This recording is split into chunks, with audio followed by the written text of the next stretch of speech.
Today we're going to be designing a car engine simulator, and we have a couple of requirements to create this system design.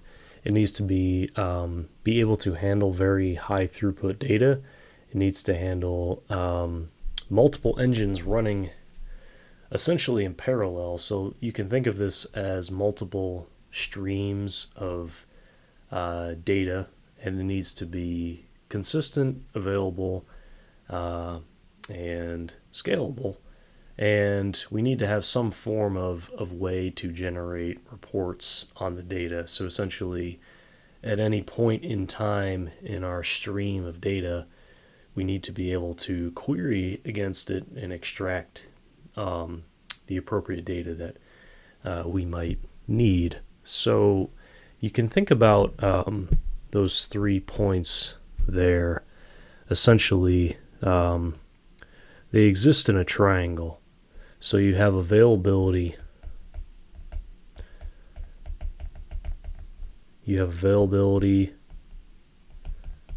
scalability, and consistency.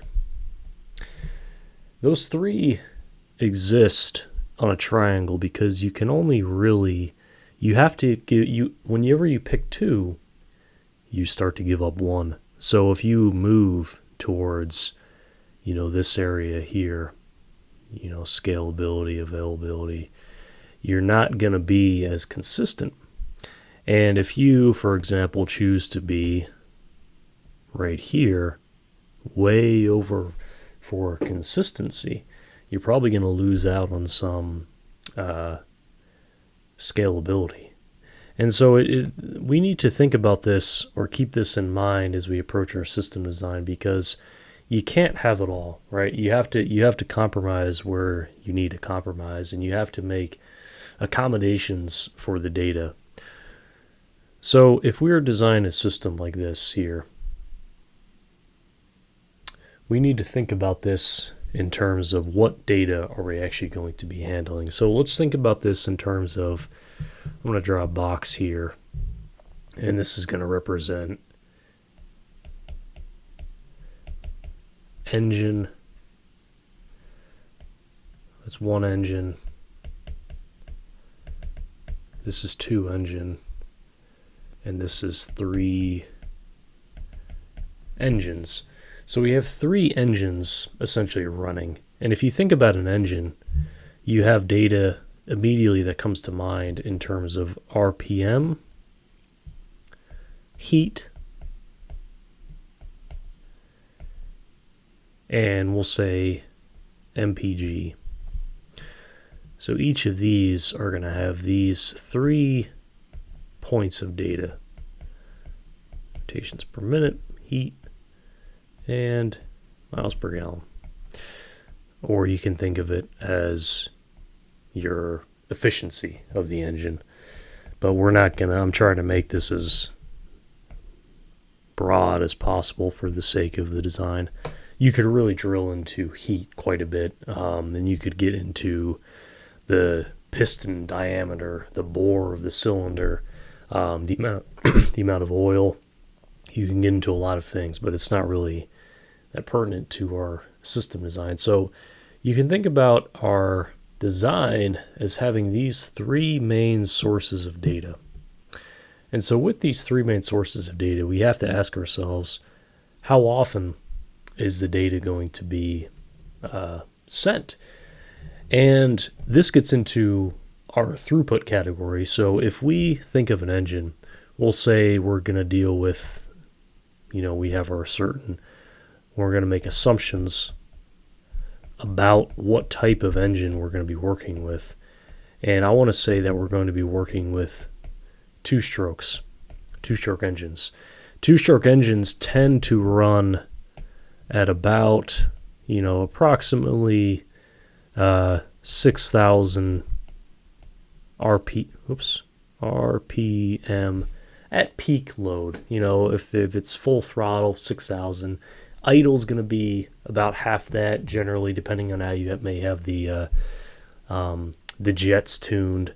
But that's essentially going to be our assumption. So we need to accommodate for that. So we'll have to say that, okay, we got to take this number, so 6,000 rotations per minute. So we can say we're going to be dealing with about 6,000 data points per minute per each engine.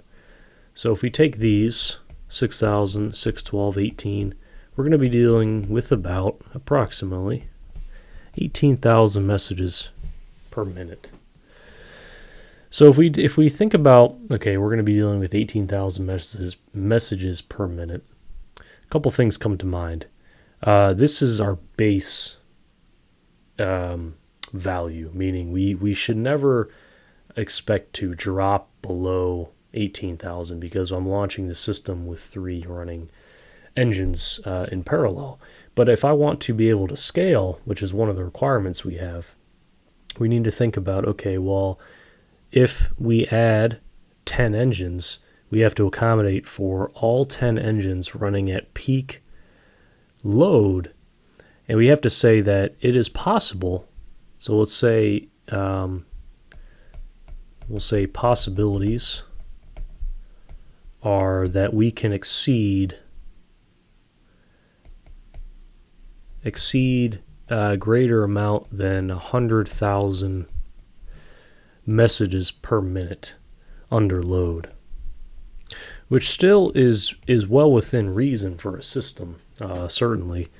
But again, that's just a possibility. Now, if we added users and additional engines, we could exceed 100,000, a million, 100 million, so we have to accommodate for that.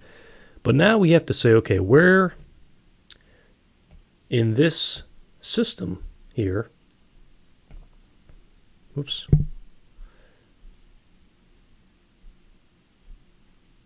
let's do that, and then we are going to send it back. So I want to draw a square around that because that represents really one piece of our system, which is the engine component. And so our engine component needs to send that data somewhere. So what we're going to do is we're going to draw a line here. And we're going to draw a line. Man, I might have to get a better line. That's kind of lousy. I guess I'm going to draw my own.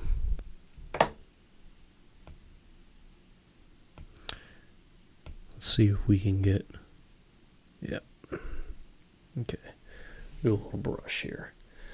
So we need to do a little bit of creative work. If you look at the points here, we said we need a reporting aspect of this. We need it to be highly consistent. We need to achieve high throughput and have multiple engines running in parallel. So what we can do is we can essentially wire this up into a stream. And if we think about what a stream is on this channel, we should think about RabbitMQ. RabbitMQ streams. When you think about RabbitMQ, typically you think about queues with the AMQP protocol, but RabbitMQ also offers a streaming option either with AMQP 1.0 or you can use their own binary stream protocol. We load tested that in the channel. We performance tested that. We were seeing anywhere from 1 million to about 5 million or so per second. So we know this is more than capable of handling our data requirements. So if we send our data to a RabbitMQ stream, what we can do is a couple things. So we know that with a stream, we're going to get these options. We're going to get a, let me make this a little bit bigger here. So we're going to get timestamp. We're going to get the ability to use timestamps in order to specify a specific offset, which is nice. So that'll allow us to plug a consumer into that stream, given a specific timestamp to pull data back. So we can think about this immediately, and I think I'm just going to draw these squares from now on just to make it a little bit faster. So we're going to have a reporting tool sitting up here that is then going to plug into my RabbitMQ streams. And the offset specifically we're going to set. So we're going to set the custom offset to access the stream and pull back exactly the data it needs. So I think this will work well. And additionally, what we'll be able to get to out of the box with RabbitMQ streams are we'll specify the basically not the time to live, but the max age value and the max segment length, and both of those will produce a expiration essentially. So you have two options you need to set. You need to specify the max age, but also your data is saved divided into segments, and you always have to have one segment present. So when that segment, when defined by the max length of the segment, is exceeded, and the max age has been exceeded as well, that data will be dumped. So we know that we can set this up to have our stream basically expire the data, right? It's clear out old data that's coming from our engines. So we get those advantages with our stream, so that's really nice. And we have a couple options for connecting. So we know that part of our list here, we need,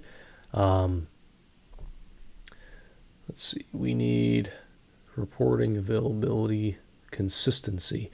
So the other piece we need here is, a stream or a log stream. You have options with Kafka streams, Redis streams, RabbitMQ streams, and I'm choosing to use RabbitMQ streams, but I still want to persist the data that's in the stream, because again, it's not a database, right? And it shouldn't be used as a database, and specifically because we are setting the two conditions to set an expiration on the data, we'll need to basically create a consumer that sits. We won't call it. We need a data consumer to plug in to my stream. What the data consumer is going to do is essentially save that data to some kind of data store. Okay, so we're going to have our DB sitting in the side, and that data consumer. I'll just put data consumer is going to write some of that stream data to the database. And that can be, again, you can specify a certain offset. Offsets, you get first, you get a custom, you get a timestamp, you get a number of things, right? So however we specify to do that, our data consumer is going to be responsible for pulling data off of the stream and essentially saving it to the database, inserting it to the database. Now, one of the requirements along with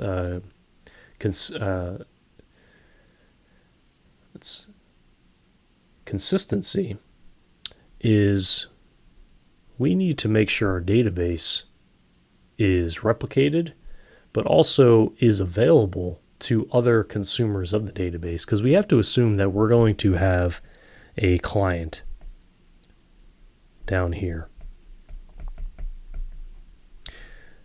And our client might not be interested in the stream data, and let's say, for example, wants to pull data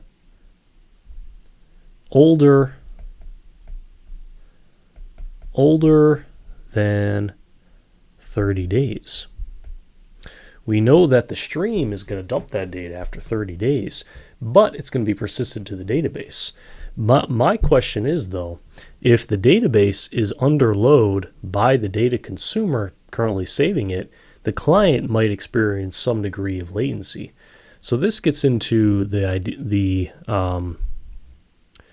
basically the fact of we need to scale up our database. And in order to do that appropriately, what is going to have to happen here is we're going to make three follower nodes off the database. So we're going to have one leader node, and then this is going to be follower. Man, is it not going to let me scale, like move over? That's kind of annoying.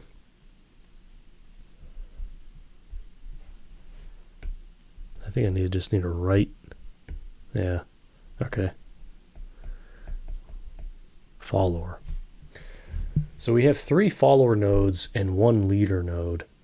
Now the way this works is that the follower nodes are going to be kept in sync with the leader node,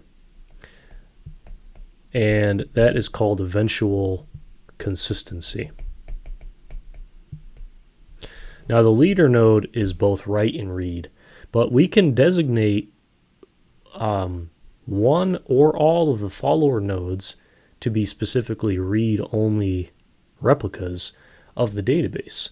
So the client, instead of reading from the leader node that may currently be under heavy load from the data consumer, we can instead point to, let me just erase some of this. We can instead point it to read. Oh, I think my iPad froze. There we go. We can instead point it to read to the read-only follower node. So the follower node is going to be read-only. Now, the other thing about this is that this may be good for a single data consumer. It may be acceptable for a single client. It may be okay to have this leader follower node set up, but if the data consumer starts to experience itself like a spike in traffic, or the latency starts to increase, just due to maybe indexing we have on the table, or honestly just increased traffic or amount of data that we have to send, this database cluster here might prove to not be what we want. And so the way we can go about this is that we'll just draw a box to say this is our database portion here. What we may need to do is actually replicate this structure in its entirety. So let me copy that, select all. Oops. Let's go ahead and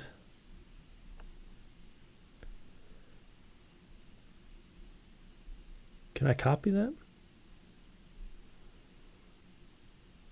Maybe not. I'm not going to worry about it if I can't. That's fine. Copy. Paste. And we're going to move up here. Okay. So essentially we need to create another database cluster. And what we need to do is we're going to have a multi-leader approach to our database cluster. And we're still going to have the same follower nodes.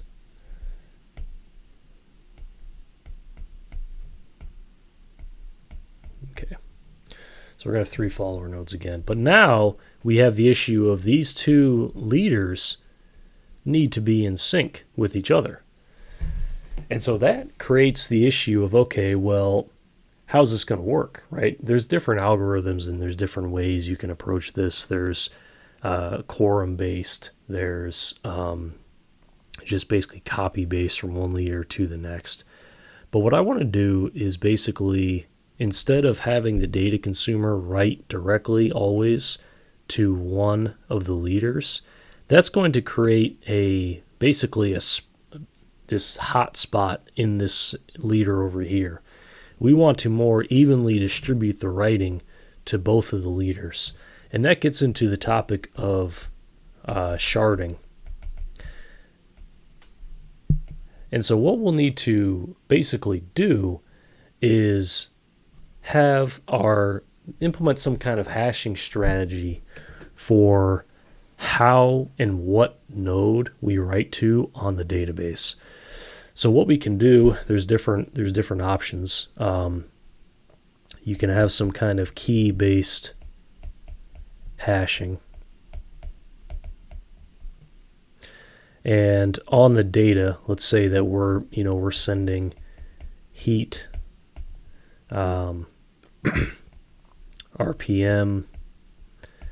and what was the other thing we send? Miles per gallon. So those are our 3 data points that we're going to be sending to the database.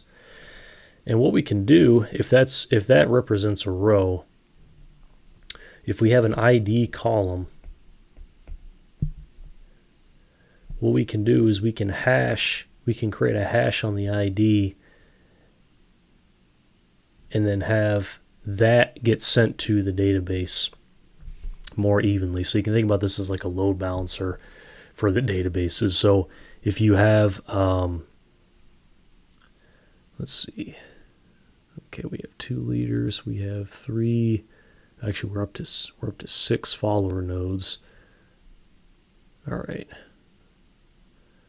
I think that'll work. Okay. So now the client is going to be only reading from one of the read-only instances of our database, of our multi-cluster database now. But now we're starting to see some issues around our RabbitMQ stream. And RabbitMQ, we can actually create a RabbitMQ cluster as well. So if we have RabbitMQ server 1, RabbitMQ server 2, each of these can be in a different location geographically, and then they can be synced with shoveling and federation plugins to basically keep those 2 servers in sync. So this is our RabbitMQ cluster. So now, instead of talking directly to one stream itself, we're going to talk to the cluster behind our balanced URL. So now what we're going to be doing is our RabbitMQ stream is going to exist on both server 1 and server 2. So server 1 is going to have that stream.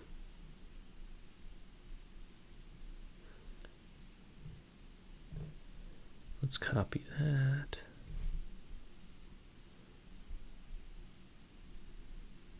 Paste another square. Okay, so that'll have stream and stream. So our RabbitMQ cluster is going to have 2 servers, and they're going to be different geographic locations. They're going to both contain our stream. And the way this is also beneficial for us is that if we decide to, let's say, add another client that needs to do a couple things. It needs to get data from the database, get data, but then it needs to process it somehow. It needs to say, okay, we need to make a revision to the data, but we need to revise it based on new information coming from the stream. Let's say our MPG value is bad. We need to get more. We need to basically better average the MPG based on current data from the stream. What we can do is we can introduce a queue here in the bottom. So we'll have a queue, and it's going to be a type of quorum queue that's going to work with both servers. So it's going to keep in check. We're going to have now two of the same queue, but they're going to be a quorum queue, and they're going to be kept in sync with each other. And quorums operate in the most amount of agreed upon. So if you have a three quorum setup, you need 2 out of 3 agreement in order for the data to be kept consistent. So what our consumer can do can publish a message to an exchange in RabbitMQ, which gets routed to our quorum queue. Then we can have on the bottom, I need to make some space for myself here. We can have a consumer here reading from that quorum queue that then goes out and fetches. It gets notified to say, hey, we need to get more. We need to pull in data from our stream. It's going to go out and going to fetch that data from way up here from the cluster, from the RabbitMQ cluster of the stream. So it's going to get the stream data. And so now it's going to then post that updated MPG value to one of the leader nodes of the database that is then going to be kept consistent with the additional leader in the database. So it's kind of a mess, but this is kind of what system design turns into. Honestly, there's just a lot of pieces to achieve high throughput, consistency, availability, scalability, reporting tools, and honestly accommodating adding more users and clients. So we talked about some concepts here, but again, it gets back to this idea really of this triangle of availability, scalability, consistency. And so things you can do, things that we didn't mention, are cache, indexing,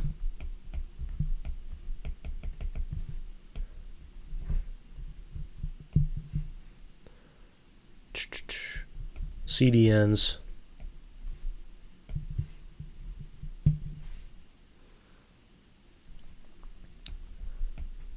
the big one, SQL optimization,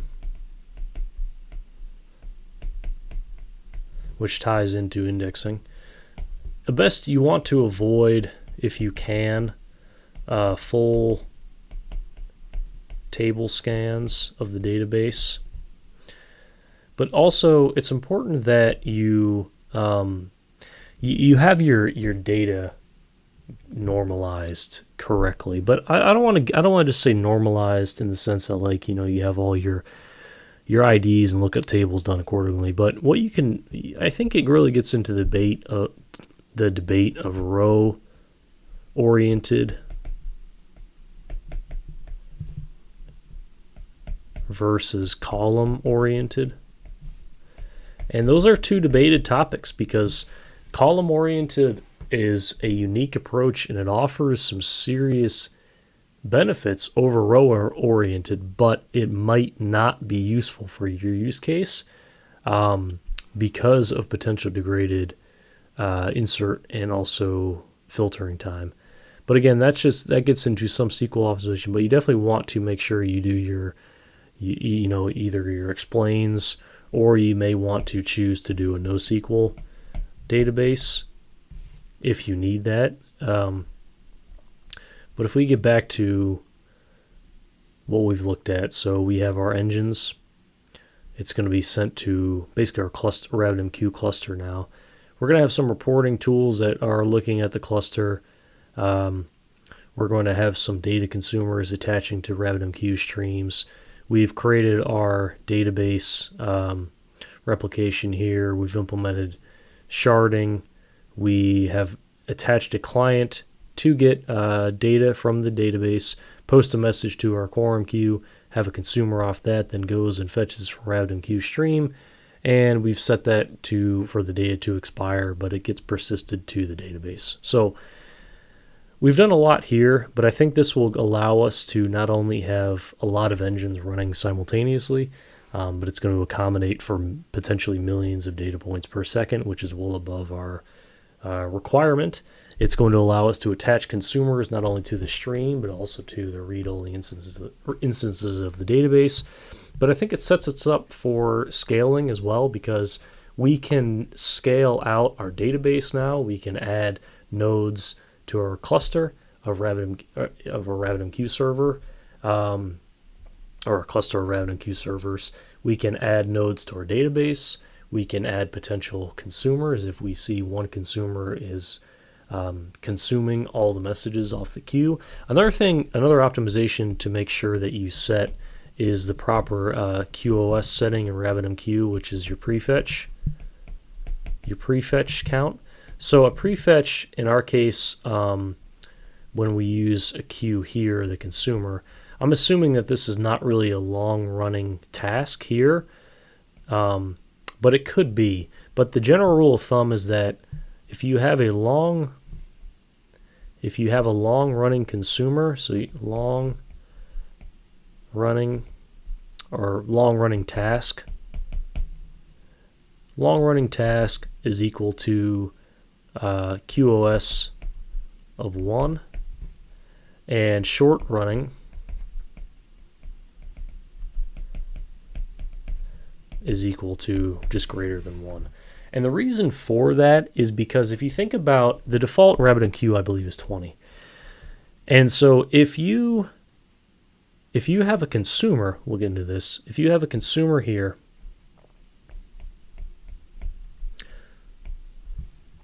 and you have your queue, consumer is going to read off the queue. If we don't adjust the QoS with the default of 20, and this consumer is taking 10 seconds per ACK of message, that means that consumer is going to prefetch 20 messages off the queue and then sit with those 20 messages and not do anything. But the issue is that if you are in a scaled out system and you have 2 instances of that consumer,